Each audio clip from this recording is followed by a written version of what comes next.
Hej, jeg hedder Jakob Nørhøj. Jeg er næstformand for SF og folketingskandidat i Hvidovre. SF går til valg på at give dig og mig bedre velfærd og på at give Danmark en grøn fremtid. Vi vil forbedre forholdene for de ældre i vores samfund. Det vil vi blandt andet gøre ved at ansætte flere i ældreplejen, 5.000. Vi vil give dem 2.000 mere i løn om måneden, og vi vil fjerne stopure og stregkoder i ældreplejen. Vi vil også give vores børn verdens bedste folkeskole.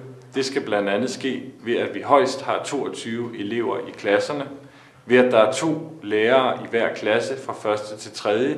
i dansk og matematik, og ved at vi får nye undervisningslokaler og materialer. Vi vil bringe Danmark i front inden for grøn energi.